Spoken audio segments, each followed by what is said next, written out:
உங்களுடைய வாழ்க்கை துணை எப்படிப்பட்டவங்களாக வருவாங்க, எப்படிப்பட்ட குணமாக இருப்பாங்க அப்படிங்கிற கேள்வியெல்லாம் நிறைய கேட்கறாங்க. இப்போ மேஷ லக்னம் உங்களுக்கு அட்சய லக்னமா போகுது அப்படின்னா, உங்க வாழ்க்கை துணை உங்கள்ட்ட எப்படி பேசுவாங்க தெரியுமா? ரொம்ப அப்படியே கடுகடு கடுகடுன்னு பேசுவாங்க.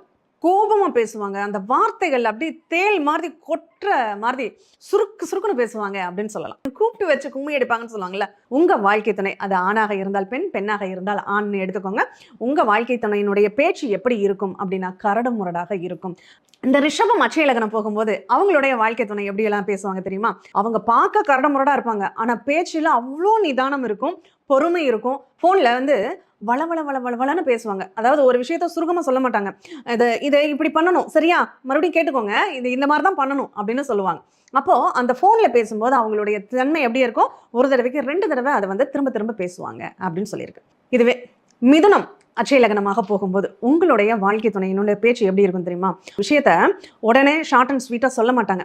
அன்னைக்கு காலையில 6 மணிக்குன்னு ஆரம்பிப்பாங்க பாருங்க. அந்த மாதிரி ஒரு விஷயத்த முழுதாக விலாவரியாக அவங்க வந்து எக்ஸ்பிளைன் பண்றதுல ரொம்ப டேலண்ட் ஆனவங்களா இருப்பாங்க அப்படின்னு சொல்லலாம்.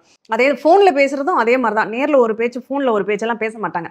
தெளிவா பேசுறேன் அப்படிங்கிறதுக்கு அவங்க ஒரு தடவைக்கு 2 தடவை ஒரு விஷயத்த ரொம்ப டீப்பா இழுத்து, ஏன் ஜவ்வு மாதிரி இழுக்கிற அப்படின்னு அடுத்தவங்க சொல்ற அளவுக்கு அவங்க பேச்சு அப்படிங்கிறது இருக்கும். இந்த கடகம் அட்சய லக்னமாக போகும்போது அவங்களுடைய வாழ்க்கை துணையுடைய பேச்சு எப்படி இருக்கும் தெரியுமாங்க?